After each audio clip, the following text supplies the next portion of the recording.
On des oreilles, on a tout dit. Yes Massive, c'est Spectre qui est F-Baby pour Parole Inutile. On parle pour ne rien dire, mais en disant rien, on a tout dit. Ben, c'est le deuxième épisode en mode vacances, ce sera sûrement le dernier parce que bon, vous imaginez bien qu'on a autre chose à faire en vacances que faire des petites vidéos. Quoique non, vu que moi j'ai fait des... Cette vidéo m'a été inspirée par quoi? Les récents événements dans le rap français qu'il y a eu pendant les grandes vacances. Donc on a eu Booba Caris, où ils se sont battus un peu à l'aéroport. Visiblement, ils ont pris un an de sursis seulement. Et on a eu aussi Booba Damso, qui se sont séparés. J'ai fait une vidéo sur les deux cas. Je fais cette vidéo, c'est pour revenir, du coup, mis à part le clash Booba Caris et le froid Booba Damso, pour revenir sur le clash d'origine qui pour moi est le clash le plus important, c'est le clash Booba Rof. Parce que, alors ceux qui connaissent déjà l'histoire du clash Booba Rof, c'est peut-être pas forcément une vidéo qui sera très informative, mais ça fait toujours du bien de se remémorer les différentes étapes, parce que souvent on suit le clash, on suit les sons, on suit les pics sur Instagram, etc. Mais on oublie ce qui s'est vraiment passé, on oublie le déroulement du truc. Et moi, les backstage des clash, c'est quelque chose qui m'intéresse énormément. On parle beaucoup du côté relou de Booba qui clash tout le monde, de Booba qui s'en prend à tout le monde sur Instagram ou dans ses sons, etc. Mais faut savoir que Booba, c'est pas comme 50 Cent qui a toujours été relou.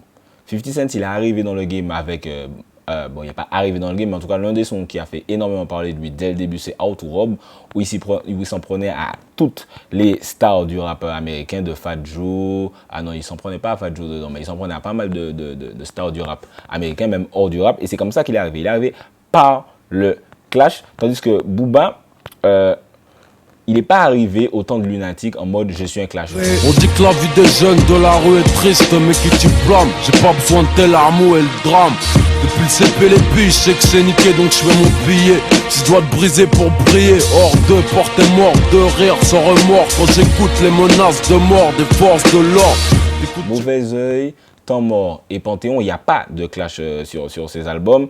Vous pouvez aller écouter les albums. Il ne cite pas de rappeur jusqu'à Autopsie volume 2.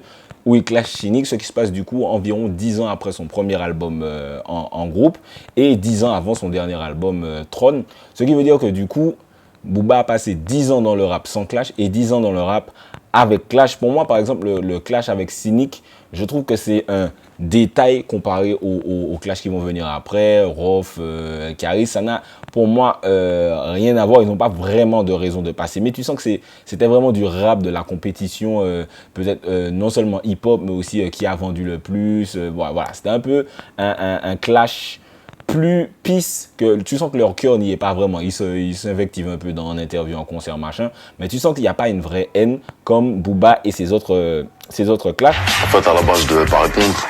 Mais vu que les médias, ils sont emparés du truc, ils en ont fait... parce qu'à la base, je explique pour ceux qui savent pas, j'ai fait le DUC. C'est un morceau de la mixtape. Où je dis les négros sont déclassés par Pokora Jam, c'est cynique.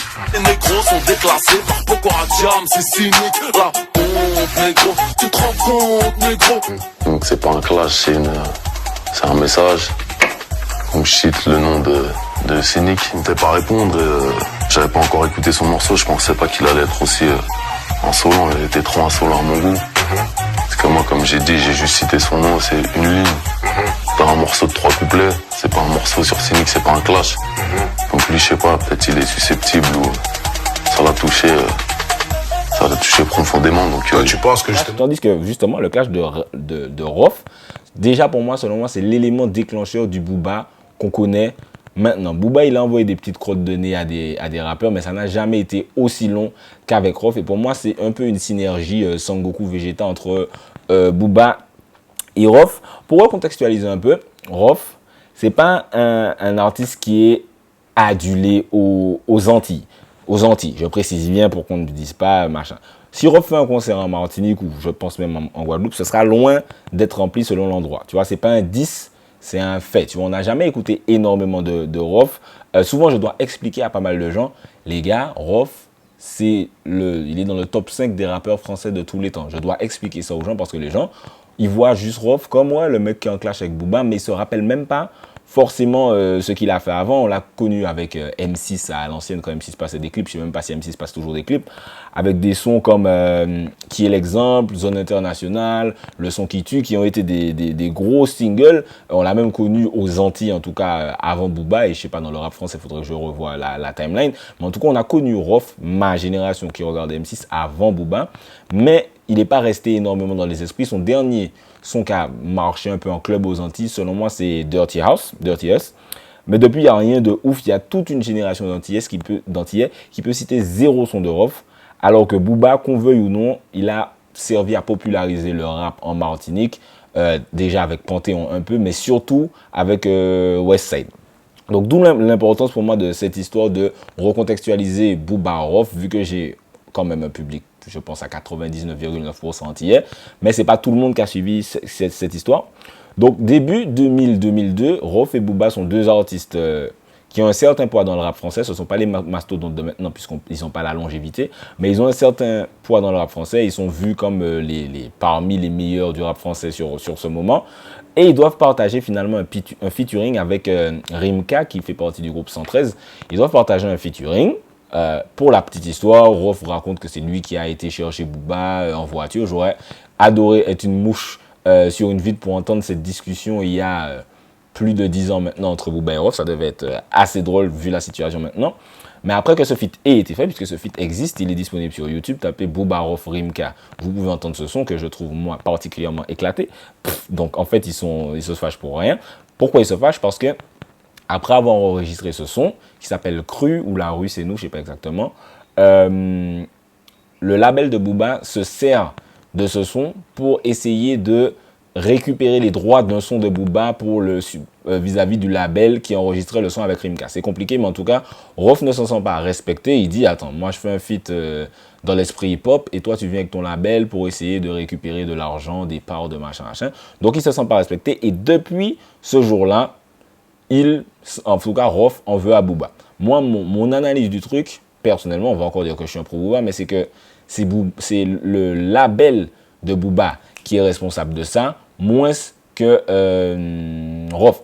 C'est le label de Booba qui est responsable de ça, moins que Booba lui-même du coup. J'ai de l'eau, ouais gros, c'est creux pour les braves réglo. Les potos, comment ça ils viennent de la rue? C'est nous la rue. Oh, c'est nous qu'on arrose, c'est nous la rue. Comment ça on rentre pas? C'est nous qu'on flingue, c'est nous qu'on écoute, c'est eux les paltrins. Parce qu'un jour, voilà, en fait l'histoire elle part d'un featuring qu'on a fait en 2001 pour La Vie avant la mort, mon premier album, avec Rimka du 113. Le truc il a été fait en studio, à la cool, t'as vu, j'avais même déjà dédicacé Lunatic, donc il n'y a aucun souci avec Booba en fait. Ouais. Et puis, Lunatic est le premier groupe de Booba. Ouais. Et puis au final, le morceau il n'a pas pu être dans l'album parce que Booba et son équipe se sont opposés. Ouais. Parce que voilà, ils ont demandé des avances, des fortes avances. Ils ont aussi demandé de récupérer le Crimpay qui était sorti chez Hostile. Moi étant chez Hostile, donc j'étais au milieu d'un business contractuel. Ouais. Le truc il n'est pas sorti. On aurait pu le faire à la cool entre mecs de la rue, mais c'était plus business quoi. Donc au final, j'ai pas été respecté. Voilà pourquoi. Ouais. Et depuis, on s'est jamais expliqué. Donc voilà, mais bon, je suis pas plus sain que ça, je m'en fous aujourd'hui. Entre-temps, les deux prennent énormément de poids dans le rap game. Ils sortent des albums qui ont du succès, etc. Certains disent qu'ils s'envoient même des pics en subli pendant des années, mais moi j'y crois moyennement. Par exemple, sur Pitbull, tout le monde dit que quand Booba, enfin tout le monde dit, un certain nombre de gens sur les forums de rap français en tout cas, disent que quand Booba dit talentueux mais tu seras jamais dans ma poule, sur le plus haut trône du rap on n'est jamais assis que sur son boule, il fait référence à l'album de Rof où il est assis sur l'Arc de Triomphe sur la pochette. Je ne sais plus si c'est La Fierté des Nôtres ou Au-delà de mes limites, je mettrai de toute façon la pochette dans la vidéo. Et donc certains disent ça, moi j'y crois pas spécialement. Je trouve ça un peu tiré par les cheveux. Et dans Pleure pas, un morceau très clash de Rof qui est du coup sur cet album là également. Je crois que dans ce morceau, il s'en prenait plus à MC Jean Gabin et Joe Dalton, pas plus, il s'en prenait à eux. Et à la fin de ce son, donc il y a un peu des banlieusards qui crient « Ouais, on vous baise, machin, nanana ». Et effectivement, on entend comme si quelqu'un dit « Booba » dans le son, je vous mettrai l'extrait. Vous êtes trop sérieux, on s'en bat les couilles, c'est du rap.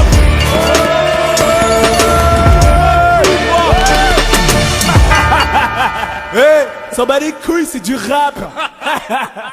Et tout le monde a dit, ah ben frère, ça prouve qu'il y a une animosité entre eux parce qu'à la fin du son, on entend Booba. Sauf que le son n'a aucun rapport avec Booba. Et j'ai toujours trouvé ça assez tiré par les cheveux. Mais bien sûr, toutes ces deux rumeurs, si elles sont arrivées à moi, elles sont arrivées aux oreilles des rappeurs. Donc, pour moi, ça a continué depuis leur animosité, a continué depuis le souci contractuel qu'il y a eu entre Rof et la maison de disques de Booba depuis. Ils continuent néanmoins à avoir leur succès de chacun de leur côté. Donc, tu as Westside de Booba qui sort, tu as Autopsy Volume 2 qui sort, il y a le clash avec Cynic qui se fait et qui, bon, Cynic sort carton jaune, Booba sort carton rose, personne ne sort carton rouge, ça meurt un peu.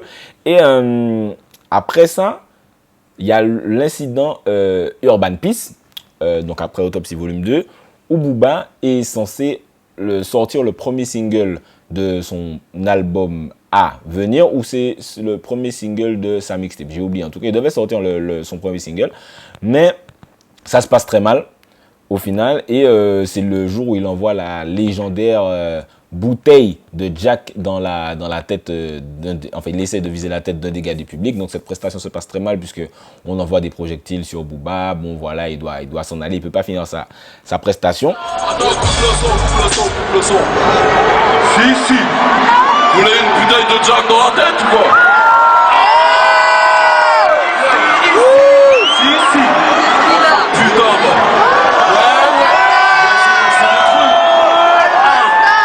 Si, ils sont malades. Ouais, gros.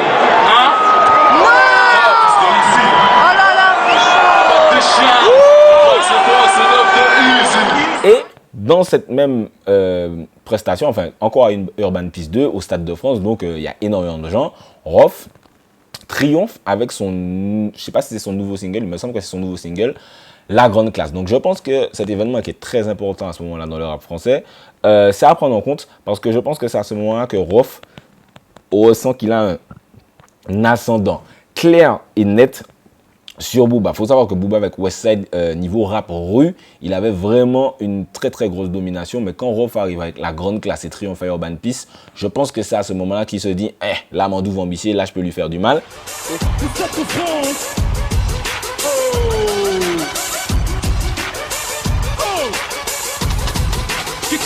Dans la plaza, qu'est-ce passa?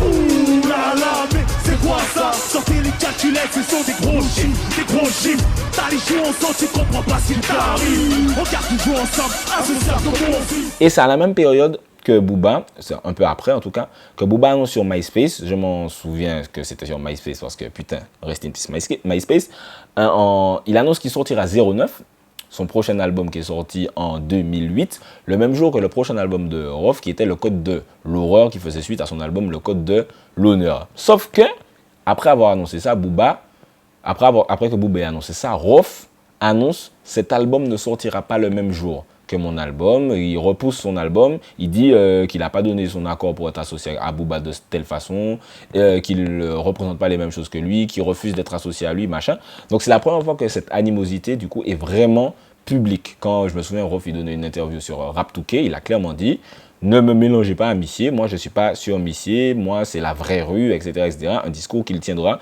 du coup jusqu'à maintenant. Tu avais annoncé que tu voulais sortir le même jour que Rof. Ouais. Tu as dit que tu sortirais le même jour que lui. Ouais, je pensais que ça aurait fait un bon buzz. Tu vois. Apparemment ça coïncidait pas et apparemment c'était pas dans leur état d'esprit à eux, tu vois. Donc ça s'est pas fait, mais c'est un truc, je pense que commercialement, marketing, niveau marketing, je pense que ça aurait été un bon truc. Ouais. Tu vois, vu que les gens parlent tout le temps de nous, Booba, Rof, tu vois, ça leur aurait donné ce qu'ils voulaient, je pense. C'est vrai, même les autres médias en auraient parlé, je pense. Ouais, je pense que ça aurait fait, tu vois, ils auraient dit, ouais, deux poids lourds du rap français, comme Kanye West, 50 Cent, tu vois, l'impact que ça a fait un buzz, je pense que ça aurait fait la même chose.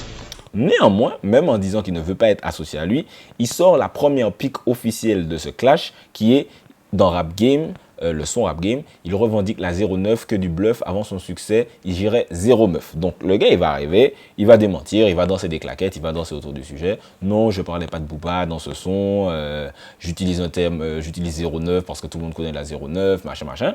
Alors que non, tu mens. Personne ne va y croire. Comme par hasard, l'album 09 devait sortir le même jour que ton album. Tu refuses de sortir le même jour. Tu diras que tu veux pas être associé à Booba. Et en plus, tu as cette pique. Forcément, même si tu as été inspiré sans rapport avec Booba, tu savais que tout le monde allait le prendre pour Booba. Arrête de nous prendre pour des couillons.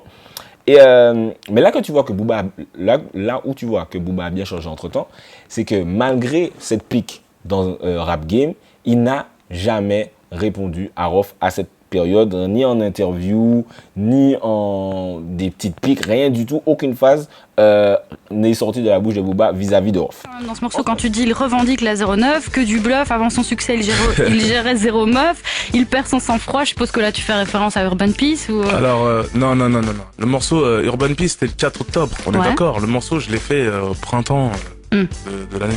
Ouais, bien avant quoi. Ouais. Donc 09 c'est un mot en fait que tout le monde emploie pour désigner la pure cocaïne. Donc ça fait quand même pas mal de temps que le rap français l'emploie. Donc moi je dis le rap game fait ci, le rap game fait ça, il revendique la 09. Ouais, donc tu parles du rap game mais pas de quelqu'un en particulier. Ouais, et donc voilà, maintenant moi j'y peux rien si lui 5-6 mois après il décide d'appeler son album 09. Effectivement nous quand on l'a écouté, on s'est dit ah bah ça y est, ça va encore faire une polémique, tu vois. C'est clair, tu sais que les gens vont se poser la question quoi. Ouais mais les gens ne font que ça, tous les journalistes me posent la question. Entre-temps, après le 09 sur le moment où c'est sorti cet album, c'est vécu comme un semi-échec parce qu'il n'y a pas énormément de ventes, il n'y a pas de vrais singles qui se démarquent. Tandis que Rof, le code de l'horreur, il fait un record de vente, il a 2 ou 3 singles qui fonctionnent bien. Donc Rof avait vraiment l'ascendant sur Booba à ce moment-là. Et là où, on va encore dire que je suis pro Booba, mais je trouve que Booba a bien remonté la pente parce qu'après un mauvais album, il y a beaucoup d'artistes qui n'arrivent pas à s'en relever. Mauvais, parce que je trouve que 09 n'est pas un mauvais album, mais en tout cas un album qui a moins bien marché. Il sort A3 avec Radéville et Double Poney qui fonctionnent bien. Il sort Ludatique en 2010 avec Jour de Paix, Ma Couleur et Comme une étoile qui est un de mes sons favoris de Booba. Il sort en mai assez bien de cette semi-défaite de 09, comme il dit, je dois sortir vainqueur d'une défaite. Et Rof, c'est pas parce que je suis anti-Rof ou pro Booba, mais depuis le code de l'horreur, n'hésitez pas à me dire dans les commentaires si je me trompe, il n'arrive pas à trouver la formule pour avoir un son marquant après cet album. Il y a eu dans Marware, s'il a eu une petite tentative de, mais ça n'a jamais plus été pareil que par exemple La Grande Classe. Et c'est selon moi ce qui le pousse en 2012, c'est un moment très important dont je trouve qu'on ne parle pas assez quand on énumère les clashs de Booba. On ne parle pas assez du fait que Rof se rend au Planète Rap de TLF, dont son frère fait partie. Il va au Planète Rap et il menace Fred Musa, parce qu'il paraît que Fred Musa envoie des paroles sur lui en scred. Et sans raison, parce que Booba n'a rien à voir dans la discussion, il dit « Je ne suis pas l'autre zoulette de Booba, donc ne joue pas avec moi », en gros. Booba n'a rien à voir dans la situation. Donc, techniquement, quand Rof fait ça, c'est l'élément déclencheur du clash Rof-Booba.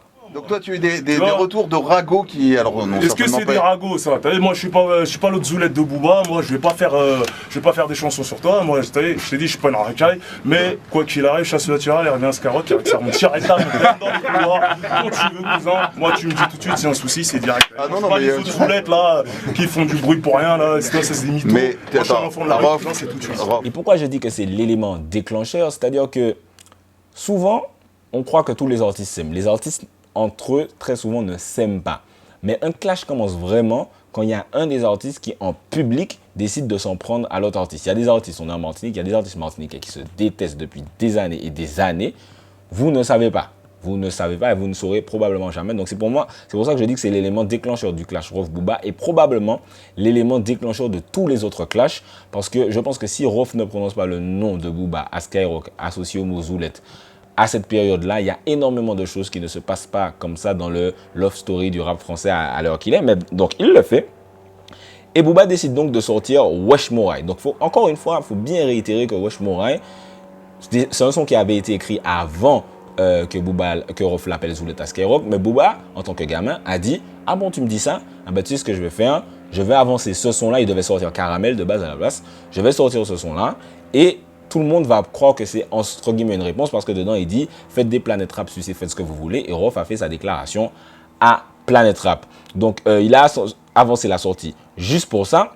Et c'est depuis ce jour que nous avons découvert la vraie nature de moi j'appelle Rof un peu le Vegeta du game, parce que la haine qu'il a fallu pour entendre cette phrase, après avoir toi appelé Booba Zoulette, et après avoir entendu un son où ton nom n'est même pas prononcé, et se dire, ah bon, eh ben, je vais aller en studio, et je vais remixer ton son en une semaine, et je vais sortir un clash sur toi qui s'appelle Wesh Joulette. Il l'a sorti le 11 septembre, je me souviens de ce jour, puisque c'est un jour assez particulier. Et selon moi, à l'heure actuelle, Wesh Joulette, c'est toujours le meilleur clash contre Booba qui soit sorti. C'est-à-dire qu'il dit des trucs qu'on a déjà entendus sur Booba, je vais revenir dessus après, mais c'est le clash pour moi qui a été le plus marquant sur Booba. Et c'est à peu près à cette période que La Fouine fait pour moi ce qui est l'erreur de sa carrière. Encore une fois, sans raison publique en tout cas, il se mélange au clash Booba-Rof. On a tous oublié que c'est La Fouine, sans aucune raison publique encore une fois, qui a décidé de se mélanger au clash Booba-Rof. Booba ne disait que du bien de La Fouine en interview, en public, encore une fois, c'est le côté public qui compte selon moi. Et La Fouine a décidé d'envoyer un tweet où il dit, et qu'il a effacé depuis, où il dit « J'ai déjà chié où ils n'ont même pas encore mangé au milieu du clash », le jour de la sortie du clash de Rof.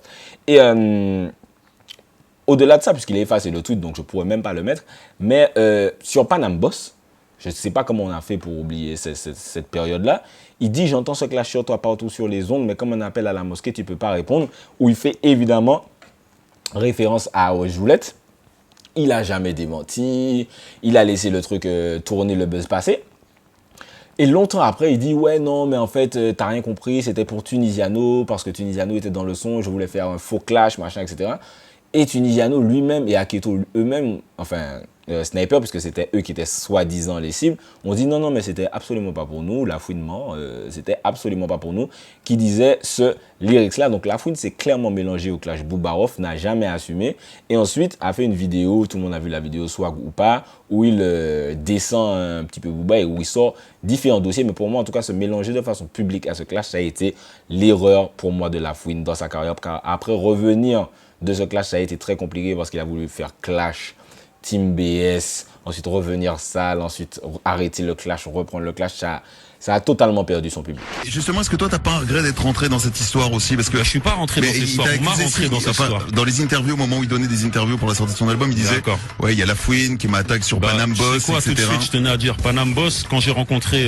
Tunisiano chez Tefa et Masta, j'ai dit à Tunisiano, écoute, dans Panam Boss, comme nous on est en clash un petit peu, ça va être marrant de te faire poser sur Panam Boss, bien poser sur Panam Boss, les gens ne s'attendront pas. Ensuite, je lui ai dit, écoute, tu vas lancer une punchline sur Twitter en me mentionnant, en disant exprès, ouais tiens, cette punchline elle est pour La Fouine. Et moi j'ai dit quoi, c'était à la base c'était pour Tunisiano. J'entends ce clash sur toi partout sur les ondes, mais comme un appel à la mosquée, tu peux pas répondre. À la base, je parlais même pas de Booba, je parlais de l'attaque de Tunisiano que je lui avais fait, le pic que je lui avais fait dans le morceau Jalousie, featuring LCK, Fababi et puis les trucs. Ah bah écoute frérot, ça il m'en a pas parlé. Ça je sais pas. Maintenant peut-être que je sais pas. Ouais, ça en gros, toi, t'es. Franchement, à la limite, je m'en tape. Tu sais, moi, t'as vu, j'ai fait ce qui se passe. Maintenant, est-ce que c'est pour Booba ou est-ce que truc. Après, c'est plus tes affaires. Fou, franchement, si tu prends la phrase telle quelle et tu la déchiffres telle quelle, y a un truc qui cloche. Ouais. C'est pas cohérent par rapport à. C'est pas un clash, c'est une punchline. C'est pas. J'entends un clash sur toi partout sur les autres. Mais alors, à partir de ce point, je pense que vous connaissez un peu la suite du clash Booba-Rof. C'était surtout pour revenir sur l'origine qu'on a un peu oublié. Il y a TLT qui sort, il y a AC Milan qui sort.